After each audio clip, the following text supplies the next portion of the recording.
자, 오늘은 창세기 35장 16절부터 우선 22절 단락을 아예 29절까지를 다 읽겠습니다. 형제인들이 한 절, 자매님들이 한 절 이렇게 교독해서 집중해서 읽겠습니다. 그들이 베델에서 길을 떠나 에브라스에 이르기까지 얼마간 거리를 둔 곳에서 라헬이 해산하게 되어 심히 고생하여 그가 난산을 즈음에 상파가 그에게 이르되 두려워하지 말라 지금 내가 또 동남하느니라 하네. 그가 죽게 되어 그의 혼이 떠나려 때에 아들의 이름을 베논이라 불렀으나 그의 아버지는 그를 베냐민이라 불렀더라. 라헬이 죽음에 에브라 곧 베들레헴에 장사되었고 야곱이 라헬의 묘에 비를 세웠더니 지금까지 라헬의 묘비라 일컫더라. 이스라엘이 다시 길을 떠나 에델 망대를 지나 장막을 쳤더라. 이스라엘이 그 땅에 거주할 때에 루벤이 가서 그 아버지의 촉 기라와 동침함에 이스라엘이 길을 들었더라. 야곱의 아들은 열둘이라. 레아의 아들들은 야곱의 장자 루벤과 그 다음 시몬과 레위와 유다와 이스라엘과 스불론이요. 라헬의 아들은 요셉과 베냐민이요. 라헬의 여종 비라의 아들들은 단과 납달리요. 레아의 여종 실바의 아들들은 갓과 아셀이니 이들은 야곱의 아들들이요 갓다마람에서 그에게 낳은 자더라. 야곱이 기욤 아르바의 마므레로 가서 그의 아버지 이삭에게 이르렀으니 기랴하르바는 곧 아브라함과 이삭이 거주하던 헤브론이더라. 이삭의 나이가 180세라. 이삭이 나이가 많고 늙어 기운이 다함에 죽어 자기 열조에게로 돌아가니 그의 아들 에서와 야곱이 그를 장사하였다. 단락은 세 단락으로 되어 있지만 이제 한꺼번에 오늘 2시간 동안의 말씀을 다 나누려고 해요. 이제 문장 내용을 이렇게 보면은 원래 바단 아람에서 돌아왔을 때 세겜성 앞의 숲곳에 자리를 정하고 살고자 했었던 야곱을 하나님의 계시에 따라서 야곱이 그 가족을 이끌고 베델로 올라가서 거기에서 거주하면서 하나님 앞에 제단을 쌓아라라는 이제 계시를 받아서 베델로 올라가서 썼는데 베델에서 그 아버지 이삭 그 조부 아브라함에게 영광의 하나님이 나타나셔서 약속하셨던 그 약속을 반복해서 받았습니다. 그럼에도 오늘 우리가 읽은 16절에 보면은 베델에서 길을 떠나서 에브라스에 이르기까지 얼마 거리를 둔 곳에 라헬이 이제 난산을 하다가 죽은 이야기가 나왔어요. 여기 보면 여호와께서 베델에서 떠나서 베들레헴으로 가라라고 지시했다는 말씀이 없어요. 그런 걸 보면은 이것은 베델에서의 생활이 야곱에게는 편치 못했다 또는 모든 것이 여의치 못했다 이제 그런 의미가 될 거예요. 괜히 떠날 일은 없으니까 하나님의 그 지시 분부를 지금 야곱이 어기는 어떤 행동을 한 것이죠. 그 다음에 이제 두 번째 또 베들레헴에서도 오래 거하지 못하고 21절에 보면 이스라엘이 다시 길을 떠났다 이렇게 되어 있습니다. 이것은 하나님의 집에서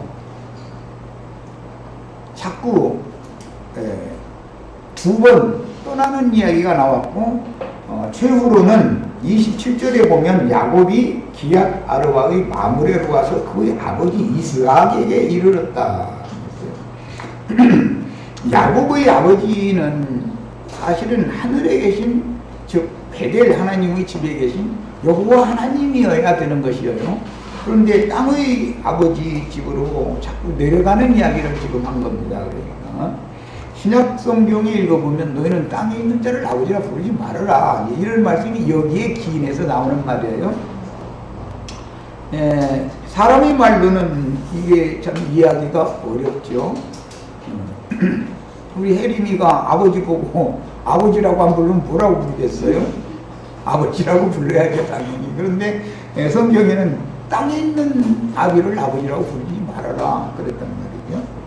그러니까 예수님이 오셔서 기도하실 때 또는 어떤 말씀을 전하실 때 하늘에 계신 내 아버지라고 늘 그 수식어를 붙여서 말씀을 하시는 그 의미를 잘 우리가 오늘 이제 상고를 해야 되겠어요.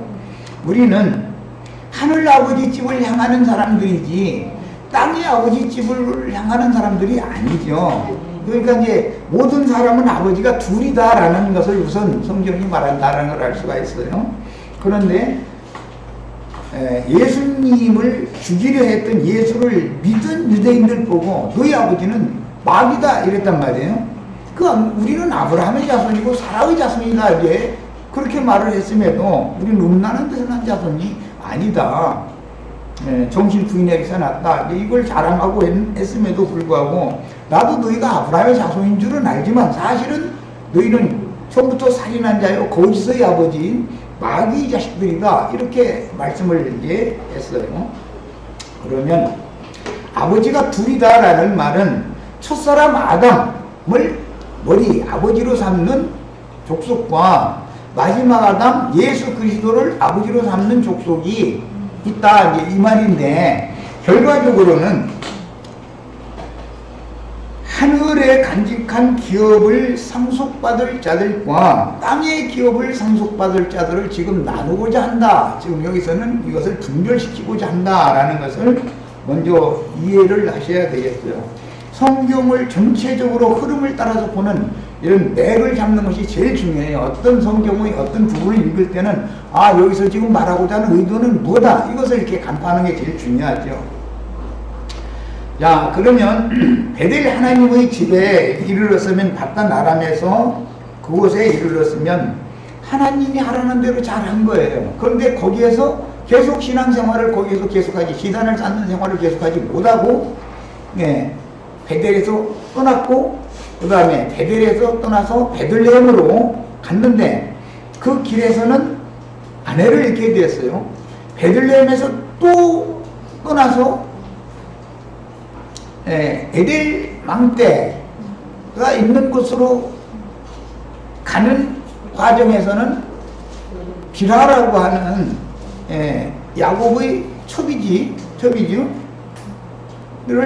장자인 르벤이 범하는 사건이 또 벌어졌어요. 그러면 내려갈 때마다 하나님의 집에서 어디를 향해서 가냐면 지금 땅의 아버지 집 야곱이 기럇 아르바의 마므레로 와서 그의 아버지 이삭에게로 지금 내려가면 하늘 아버지 집에서 땅의 아버지 집으로 내려가는 과정에서는 두 단계만 모두가 다 징벌이 임했다. 지금 이것을 이렇게 기록하고 있는 거죠.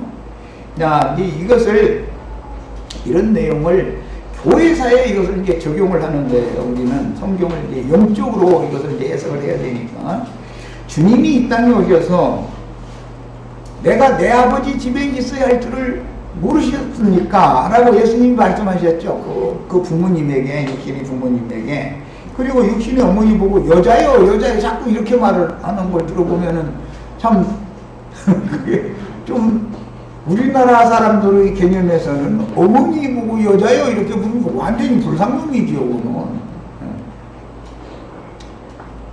사람들이 아는 대로는 마리아가 어머니이지만 예수님의 생각에는 누구든지 하늘에 계신 내 아버지의 뜻대로 행하는 자라야 내 형제요 자매요 어머니니라. 예수님이 생각하는 어머니와 사람들이 생각하는 예수님의 어머니가 지금 다르다 이거야. 아버지가 다르니까 어머니도 당연히 다르겠죠.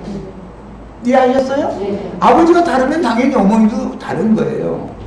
예수님이 아버지, 예수님의 어머니는 세상 사람들이 생각하는, 기독교계 사람들이 생각하는 부모님과는 다른 부모님을 예수님은 지금 섬기고 있는 중이다라는 걸 알 수가 있는 거예요.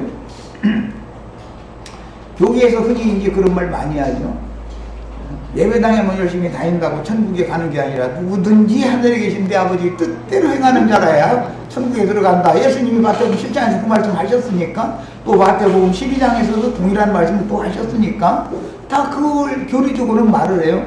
그러면 하늘에 계신 예수 그리스도의 아버지의 뜻대로 행한다라는 게 뭐냐? 이걸 한번 물어보란 말이에요. 그럼 그들 뭐라고 대답해요?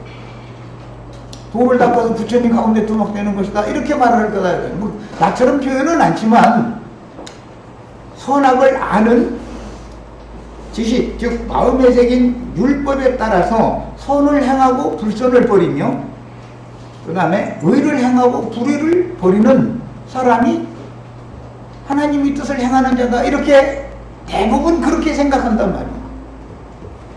자, 여기에서 율법 저주의 종교생활을 하는 사람과 예수님이 정작 말씀하시는 하늘에 계신 내 아버지의 뜻대로 행하는 자라는 말이 무슨 말인가를 우리는 구분을 할 수 있는 눈이 오늘 열려야 되겠어요.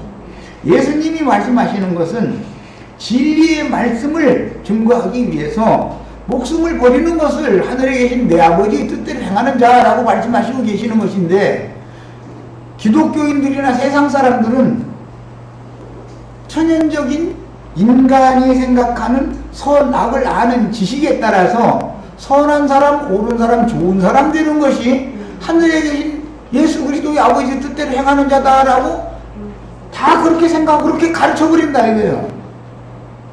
정작 예수님이 말씀하실 때 천국을 유업으로 상속받을 자격이 있는 자들이라는 것은 누구든지 하늘에 계신 내 아버지의 뜻대로 행하지 않는 자들은 천국을 유업으로 받을 수 없다, 천국에 들어가지 못한다 그랬고, 누가 내 형제요 자매요 모친이냐 어머니냐, 하늘에 계신 내 아버지의 뜻대로 행하는 자라야 내 형제요 자매요 모친이다 그래 하면서 제자들을 가리켜 가라사대 이렇게 말씀해놨단 말이에요. 야, 그러니까 예수님과 제자들은 하늘에 계신 아버지의 뜻대로 행하는 자들이죠. 그럼 그들이 하늘에 계신 예수 그리스도의 아버지의 뜻대로 행했다라는 말은 무슨 뜻이냐? 진리의 말씀으로 전도를 위해서 하나님의 보내심을 받아가지고 그 사명을 다하기 위해서 전제 제사를 드리는 야곱과 같이 자기 자신의 생명을 부어드리는 사람이 되는 것을 성경에서는 예수 그리스도의 아버지의 뜻대로 행하는 자라고 말을 하는 거다 그 말이에요. 여기에 대해서 오늘 명확해지셔야 되겠어요. 이 문제가 불분명해지면 다 종교인이 된단 말이에요. 종교인이. 즉 36장 시작에서 나오는 에돔 족속의 족보에 들어가게 된다 이거예요. 계보가 예수 그리스도의 족보에 들어가지를 못하고 하늘에 간직한 기업을 상속받는 후사가 되지 못하고 땅의 기업을 상속받는 육적 장자 계보에 들어가게 된다 이 말이야. 그 육적 장자 계보는 많지요 수가. 영적 장자 계보는 수가 아주 희귀하단 말이야. 이게 성경의 비밀인 거예요. 자, 이런 큰 관점을 가지고 오늘 말씀을 같이 말씀을 이제 나누겠습니다. 주님께서 이 세상에 오셔서 아버지의 뜻을 행하기 위하여 구속을 위해서 죽임을 당하시고 장사되셨는데 죽임 당하신 지 사흘 만에 부활되셔가지고 하늘 아버지께로 승천하셨죠. 그래가지고 제자들에게 그 영이 되셔가지고 다시 오셨어요. 그게 아버지의 뜻대로 행한 거예요. 예수님이 하늘에 계신 예수 그리스도의 아버지의 뜻대로 행했다라는 것은 이걸 말한다 이거예요. 무슨 예수님이 뭐 주머니에 돈 많이 넣고 다니다가 가난한 사람들에게 몇 푼씩 나눠주고 그런 좋은 일을 하러 오신 분이 아니다 이거예요. 생각을 바꾸란 말이에요. 오늘 신앙생활의 어떤 성경이 말하는 어떤 신앙생활의 표대를 정확하게 알아야 된다 이 말이야. 그러면 세상에서 그럼 선한 사람, 의로운 사람 되지 말라는 말이냐? 나는 그런 걸 하지 말라는 걸 말하는 게 아니에요. 그거는 예수를 안 믿는 사람도 마음에 새긴 율법은 다 있기 때문에 세상 말로 세상을 살려면 세상의 법도와 규례에 다 복종하고 순종을 당연히 해야 되는 것이지, 그걸 어기면은 경찰서에서 다 오라 해가지고 죄인으로 정죄를 하는 조서를 꾸며가지고 재판소에 넘겨가지고 형벌받게 하잖아. 그러니까 세상 사람들이 지금 세상 교회라고 하는 곳에 있는 신자들이 추구하는 바가 뭐냐? 추구하는 바가 뭐냐? 그거는 모두 종교인들이나 추구하는 그런 이상한 생활을 하는 것이다 이거예요. 어리석게 종교인들이 추구하는 그런 신앙생활을, 그러면은 그 사람들이 신앙생활을 할 때 그게 나쁘냐 좋냐 이렇게만 흑백 논리로 대답을 하면 안 맞죠. 가인도 제사장이고 아벨도 제사장인데 가인의 길에 행하는 제사장 직분이라고 하는 것은 아벨 대신해 주신 셋의 후손들, 셈 족속들로 이어지는 아브라함 계보로 이어지는 제사장 직분을 행하는 것과는 다르다라는 것을 기본적으로 알아야 된다 이 말이에요. 야, 주님께서 세우신 교회는 내가 이 반석 위에 내 교회를 세우리라. 주님의 교회죠. 그 교회는 음부의 권세가 이기지 못한다 그랬어요. 그러면 음부의 권세를 가진 주님의 교회를 대적하는 어떤 교회가 또 있을 건데 그것이 음력교회다 이거예요. 그것은 짐승의 몸이지 그리스도의 몸이 아니다 이거예요. 이런 것을 명확하게 우리는 성경이 말하고자 하는 의미를 이해를 하셔야만. 자, 그 다음에 베델에서 에브랏길을 향해서 내려가고, 그 다음에 베들레헴에서 다시 에델 망대를 향해서 내려가고, 최후로는 기럇 아르바 땅의 아버지 집에까지 내려가는 상태는 신약 말씀으로 비유를 하자면 주님의 교회가 누룩이 섞인 다른 교훈 가라지 씨를 심는 자들로 말미암아서 교회가 점점 타락해지고 세속화되어진다, 내려간다, 지금 그걸 보여주는 그림이다.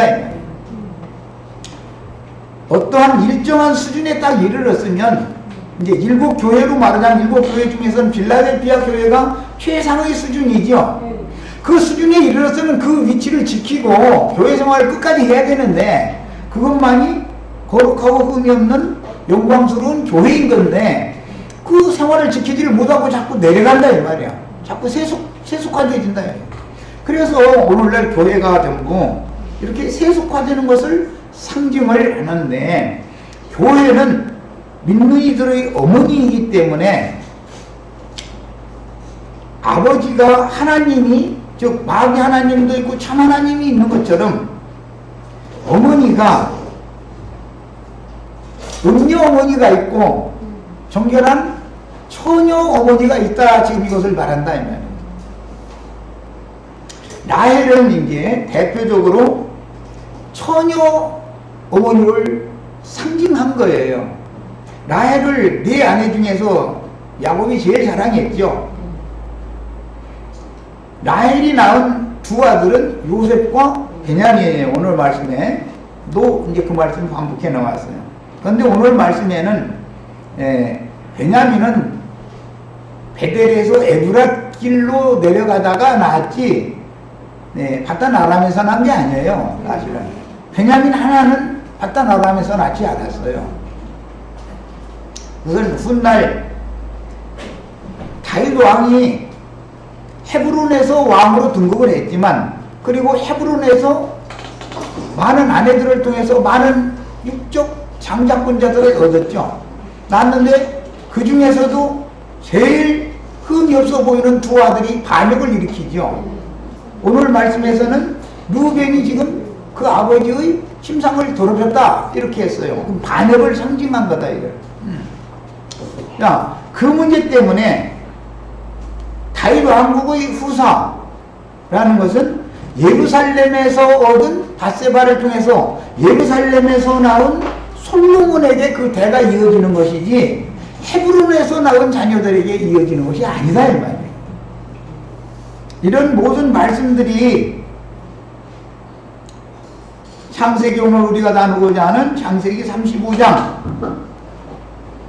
야곱의 육신의 아버지 고향이 헤브론이기 때문에 헤브론에 이제 도달되는 얘기를 하는데 헤브론에서 다윗이 왕이지만 자식을 헤브론에서 많은 자식을 얻었지만 그들은 전부 다 반역 둘이 다 반역을 일으켰다 이거예요. 나머지는 다 훌륭한 아들들이었겠지만은 하나님이 그들에게는 다윗의 왕위를 상속하게 해주지 않았다 이거예요.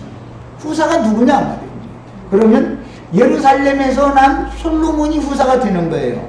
오늘 말씀에서는 바단 아람에서 난 자들은 후사가 될 수 없다. 그러면 누가 후사가 되는 거예요? 베냐민이 주님의 나라의 후사가 되는 거다. 지금 이것을 말하는 거예요. 야, 그러면 요셉이나 베냐민은 요셉은 육신으로 오신 인자 예수를 상징하는 거예요. 인자 예수의 어머니는 육신대로 보자면 세상적으로 보자면 처녀 마리아가 낫죠. 그래서 라헬은 처녀를 대표한다. 내가 아까 그렇게 말을 한 거예요. 베냐민은 역시 라헬이 낳는데 베냐민을 낳으면 라헬은 죽죠. 베냐민을 낳기 위해서 라헬은 죽는 거예요. 그런데 베냐민은 본종 처녀 마리아가 난 분은 독생자인 예수님이지만 베냐민은 누구든지 하늘에 계신 내 아버지의 뜻대로 행하는 자들을 대표하기 때문에 복수가 이게 베냐민은 이제 경륜적으로는 복수가 된다고 해요.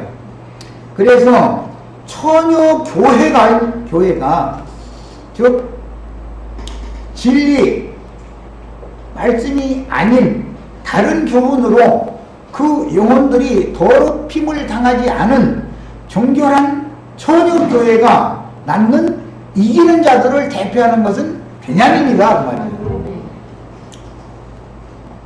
주님께서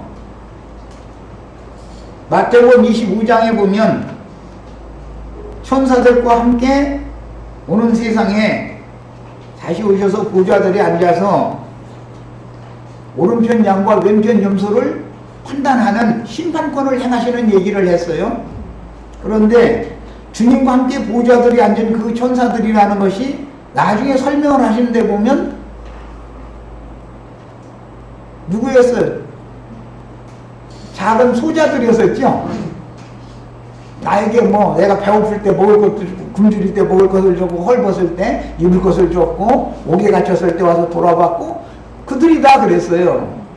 그러니까 베냐민은 알고 보면은 경륜적으로 볼 때 주님께서 세우신 천국의 상속자들을 상징하는 인물이고 베냐민을 낳다가 죽은 어머니는 계시록에서는 해를 입은 한 여자로서 하늘의 장자교회를 대표한다 이거예요. 장자들을 낳는 교회가 이거예요. 우리가 지금 추구하는 바는 뭐냐? 세상 교계에서 나와가지고 성령과 신부가 오라는 곳으로 다 와서 여기에서 하늘의 장자교회를 우리는 실현시켜야 된다라는 것을 우리는 지금 계속 증거하고 있는 중이에요. 그런데 이 말이 이제 너무 그래도 진리의 지식이 좀 있다는 사람들도 이것은 계시에 속한 문제이기 때문에 너무 어려운 거예요. 이게 교회에 관한 얘기를 하면은 세상에서도 청소년 때는 여자에 대해서 관심이 좀 있고 뭐 이럴 때 되게 궁금하죠. 비밀이잖아요. 여자라는 것은 아주 굉장히 비밀스럽죠.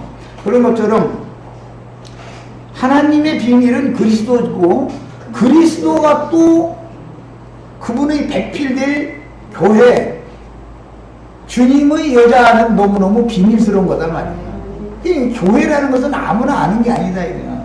하늘에 계신 아버지께서 기뻐하시는 자에게 계시해 주시지 않으면 알 수 없는 문제다 이 말이야. 이 문제는. 그래서 우리는 신앙생활을 할 때, 교회 생활을 할 때 계시에 따라서 해야지. 사람들이 어떻다 해서 몰려간다고 거기 몰려가고, 또 여기 있다 한다 해서 또 거기 몰려가고, 이런 것은 무슨 두드러운 옷 입은 사람 나타나면 몰려가가지고서 그 앞에 가서 경배하고, 또 뭐 여기 또 우리랑 선지자가 왔다 해가지고 광야에 있다 하면 광야로 몰려가가지고, 그럼 광야에 가봐야 뭐 흔들리면 갈 데밖에 더 있어. 그게 아니다 이거예요. 주님께서 구속을 이루신 다음에 진리와 생명의 성령이 되셔가지고 그 영이 구속하신 성도들의 심령과 마음속에 현재적으로 살아계신 사람들은 당연히 모여서, 별도로 모여서, 즉 이미 주님이 영으로 재림하셔서 자신들과 함께 살아계신 그런 성도들이 모여서 교회를 세울 때나 그 교회 중에 주님이 운행이 있는 것이고 은혜가 있는 것이다 그 말이에요. 이 싸움이 땅의 장자권을 가진 자들에게 박해를 받고 이단으로 올리고 하는 싸움의 원인이 되는 것이다 그 말이에요. 예, 이런 이제 큰 윤곽적인 말씀을 가지고, 말씀이 상당히 내용이 어렵기 때문에 자료를 다 해드렸으니까 지금부터는 이제 자료를 가지고서 말씀을 보겠습니다.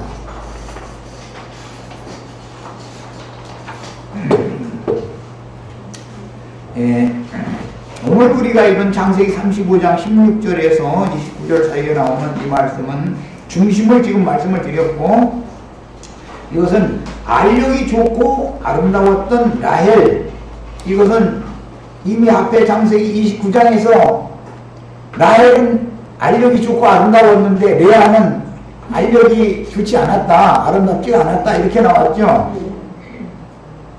자, 이제 두 아버지 이야기가 있으면 두 어머니를 다뤄야 되기 때문에 성경이라는 것은 비밀스럽게 얘기했는데, 즉 말하자면 땅의 장자권자들의 어머니와 여호와는 하나님의 후사를 낳는 어머니에 대해서 말을 하느라고 레아와 라헬을 의도적으로 성경이 지금 말한다 그런 말이에요. 그런데 라헬이 난 두 아들은 처녀 마리아가 난 독생자와 처녀 교회가 낳은 철장 권세자들인 신앙의 순결을 지킨 후사들에 대한 모형이다. 지금까지 이거에 대해서 설명을 쭉 했어요. 이건 계시가 필요한 거예요. 이제 여자라는 것은 믿는 성도들의 어머니죠. 갈라디아 4장에 보면 그렇게 되어 있죠. 자유자 위에 있는 예루살렘은 우리의 어머니다. 요즘에 또 어머니 하나님 교회에서 아주 오늘 이 말씀 가지고서 또 들었다가는 그 사람 말 저희하고 똑같은 말 한다고 또 이러고 엉터리를 할까 무서 나는 그 사람들이 말하는 그런 어머니를 말하는 게 아니에요. 주님이 세운 교회만이 진리를 끝까지 지키는, 신앙의 정절을 지키는, 순결성을 지키는 주님의 몸된 교회다, 이걸 말하는 것이지, 어떤 육신의 어떤 여자가 뭐 어머니 하나님이라 그 말이 아니에요. 네. 누가복음 1장 27절로 29절에는 동정 처녀 마리아가 잉태한 얘기가 나왔죠. 행하는 얘기가 나왔어요. 그런데 이것은 독생자, 동정 처녀 마리아는 독생자 예수를 잉태하고 해산했죠. 그 사람은 요셉으로 상징이 됐다 이거야. 요셉으로. 요셉은 육신으로 오신, 인자로 오신 예수님에 대한 예표의 사람이다 그런 말이에요. 그 요셉은 구속을 위하여, 세상 죄를 없이 하기 위하여 보내심을 받은 사람이에요. 그러나 베냐민은 죄와 상관없이 두 번째 나타나실 예수님에 대한 예표의 사람이다 그 말이에요. 그런데 베냐민은 복수지요, 독생자가 아니죠. 많은 아들들이니까. 네. 그 다음에 고린도후서 11장 2절에 보면은 나는 너희를 정결한 한 처녀로 한 남편이신 그리스도께 중매하려고 내가 해산하는 수고를 다시 한다 그랬죠? 바울 사도가 해산을 위해서 죽은 것은 예수님이 우리 같은 죄인들을 구속해서 하나님의 아들로 낳기 위해서 십자가에서 죽은 것을 이어서 하는 일이잖아요. 우리들도 동일한 일을 해야 된다 이거. 이게 전제로 관제로 드려진 사람들이다 이 말이야. 이렇게 전제로 베델에 올라가서 전제 제사를 드리는 사람들이 하늘에 계신 예수 그리스도의 아버지의 뜻대로 행하는 자들이다 이 말이야. 지금 내가 지금 서원적으로 쭉 말씀드린 내용을 잘 숙지하셔야 되겠어요. 자, 그래서 마태복음 25장에 보면은 열처녀 이야기가 나오죠. 교회 시대는 처녀라고 그러죠. 처녀인데 더럽힘을 당한 음녀도 있죠. 더럽힘을 당한 음녀도 있어요. 처녀를 하는 것은 정절을 잘 지켜야 된다라는 말인데 세상적인 것은 하나의 도상이고 이것은 진리의 신앙을 잘 지켜야 된다 이 말이야. 세속적인 어떤 다른 교훈을 받아들여, 즉 말하자면 다른 씨, 가라지 씨를 또 덧뿌림을 받으면 안 된다 이거예요. 이것을 딱 분별해야, 진리를 옳게 분별하는 지혜와 계시의 영을 받아가지고 진리가 아니면 다 거부해야 된다 이 말이야. 그런 무리들의 교회를 세워야 되는 거예요. 처녀 교회를. 그 다음에 계시록 이제 2장 26절로 27절에 보면 이기는 자들에게는 철장 권세를 맡겨가지고 만국을 다스리게 해주겠다 이렇게 약속이 돼 있죠. 그런데 계시록 12장 5절에 가보면은 장차 만국을 다스릴 남자아이를 해를 입은 여자가 낳게 되죠. 해를 입은 여자가 지금 에브랏길에서 베냐민을 낳다가 죽은 라헬로 상징이 됐다 그 말이요. 야, 해를 입은 여자가 낳은 그 산의 아이를 용이 삼켰는데 사실은 육체만 용에게 죽임, 뱀에게 죽임을 당한 것이지 그 영혼은 하늘의 하나님께로 데려감을 받았더라는 거잖아요. 그들이 데려감을 받으니까 하늘에 전쟁이 일어나가지고 용과 고를 따르는 사자들이 하늘에 더 이상 있을 수가 없어서 쫓겨나가지고 바닷가의 모래 땅으로 내려와가지고 땅과 바다를 이제 해롭게 하는 권세를 행하기 시작하는 얘기가 계시록의 그 흐름이죠. 잘 이해하셔야 되겠어요. 자, 그러면 라헬이 두 번째 낳은 아들인 베냐민이라고 하는 이 아들을 통해서 하나님의 경륜적인 행정이 교회 시대가 종결되어지고 교회 추수가 마감이 되어지고 장차 만국을 다스리게 해주신다 그랬는데 장차라는 건 또 요즘에는 또 그 성경 말씀은 장차 다스리게 해준다는데 아주 현세 또 함부로 든다고 또 이러고 하는 사람들이 나타나가지고 난리를 죽이니까 아주 정신이 하나도 없어. 기독교계 그 칼뱅 교리를 가르침 받고 로마기 교리를 가르침 받는 사람들은 무천년설주의자들이죠. 그들은 현재 다 자기네들이 왕으로 선다고 그걸 주장하잖아요. 그러나 계시록에는 분명히 장차 철장으로 만국을 다스리게 해준다고 그랬고 언제까지 다스릴 거냐? 천년이 차기까지 철장 권세로 다스리고 나면 천년이 차면 또 만국을 미혹하는 무저갱에 갇혔던 무저갱이 사자가 올라와가지고 만국을 미혹한다고 그랬죠. 야, 그런 걸 보니까 장차 만국을 다스리는 얘기도 나왔고 그 천년이 찬 다음에는 또 만국을 미혹해서 바다의 모래와 같이 많은 자들이 다 미혹당해가지고 곡과 마고의 전쟁을 일으켜가지고 영원한 이제 불못으로 들어가는 결론적인 말씀이 연결이 되고 있는데 만국을 다스린다는 얘기를 하면은 철장으로 다스린다라는 거기서 용어 자체도 거기서 통치라는 용어가 사용이 되어지고 계시록 20장에서 그리스도와 더불어 1000년 동안 왕노릇하리다 하리로다 라고 했던 거기 왕노릇이라고 하는 그 다스림이라는 건 양면이 있다라는 것을 잘 아셔야 되겠어요. 오는 1000년 왕국, 1000년 기간의 왕국이 실현이 되어지면 그때에 왼편 용소들, 즉 만국 땅의 백성들, 그 만국 백성들은 철장 치리를 당해야 되는 것이고, 그 중에서 오른편 양으로 분열되어져 나와서 어린 양의 장막 안에 들어온 사람들은, 우리들은 이제 장막을 쳐주러 주왕께 내려올 거예요. 자, 장막 안에 들어온 양무리들은 빛의 사자들에 의해서 생명공복을 받는다 이거예요. 그것도 다스리며 목양을 받는 것도 한 면에서 이제 그건 다스림인 거예요. 그래서 철장으로 통치를 당하는 땅의 백성들, 만국 사람들과 생명의 공급을 받는 양무리들을 너무 기독교계가 지금 구분을 못한다 이거예요. 오늘날 세상 나라는 지금 바다에서 올라온 짐승들에 의해서 철장 통치를 당하고 있죠. 그런데 그 철장을 공의의 철장으로 사용이 되어져요. 악하고 불의한 용도의 철장으로 휘둘러대요. 힘없는 사람들만 휘둘러 대버리고 자기네들의 편이 될 만한 힘 있는 사람들에게는 철장이 아니라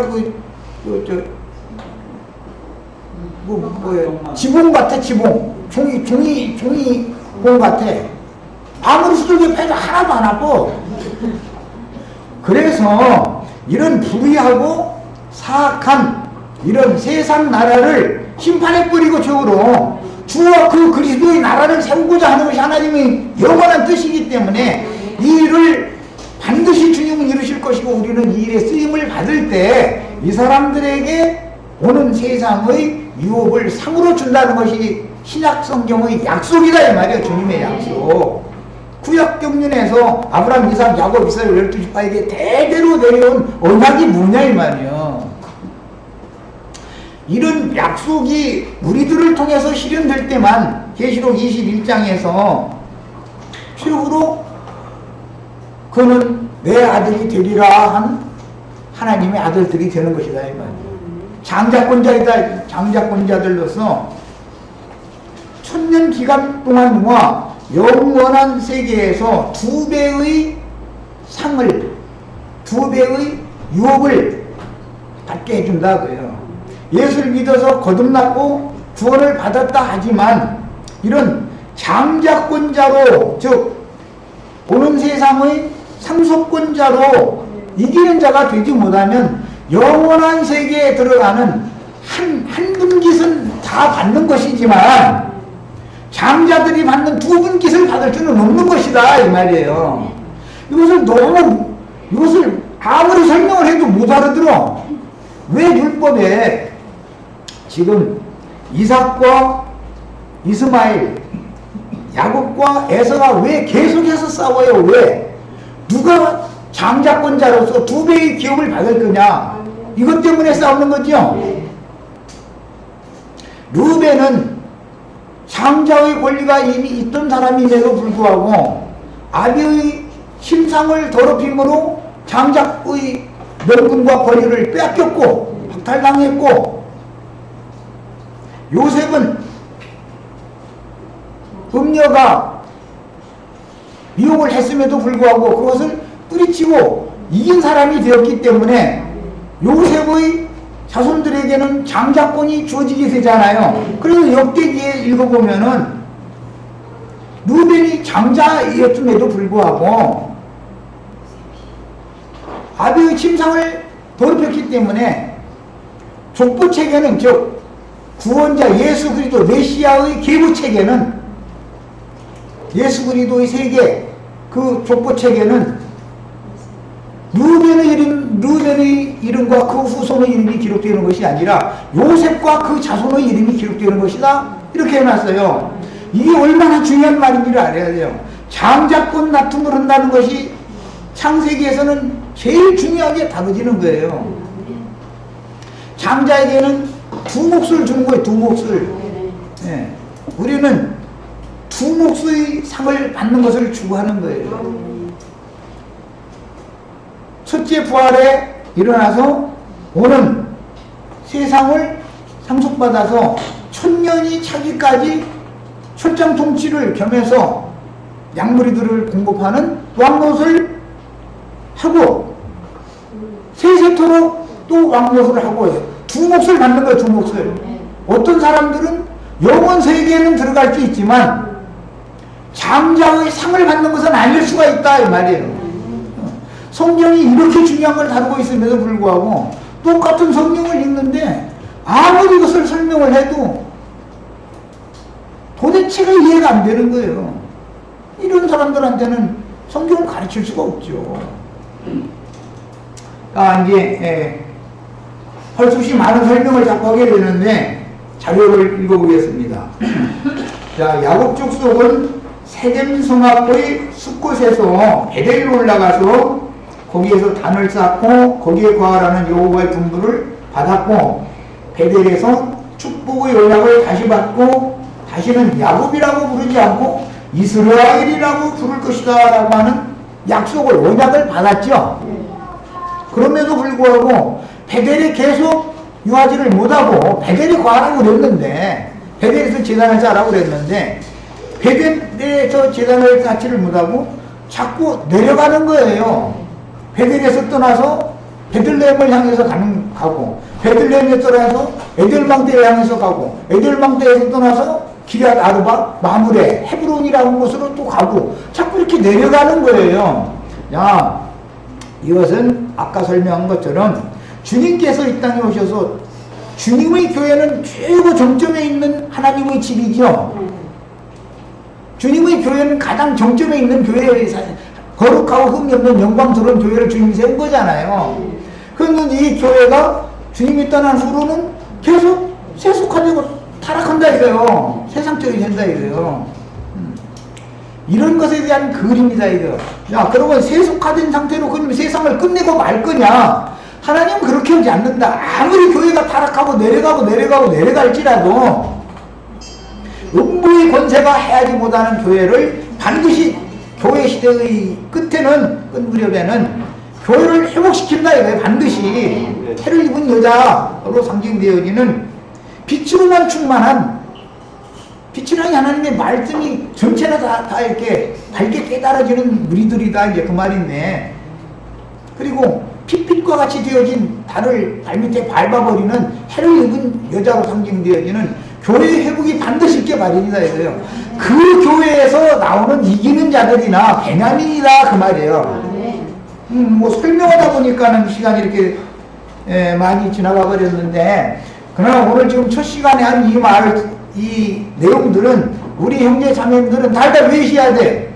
이거 집에 가시면은 오늘 이 첫 시간에 나눈 말씀은 듣고 또 듣고 해가지고 마음속에다 완전히 다 이렇게 저장을 다 해놓으셔야 되겠어요. 첫 시간 여기까지 해서 일단 마칩니다.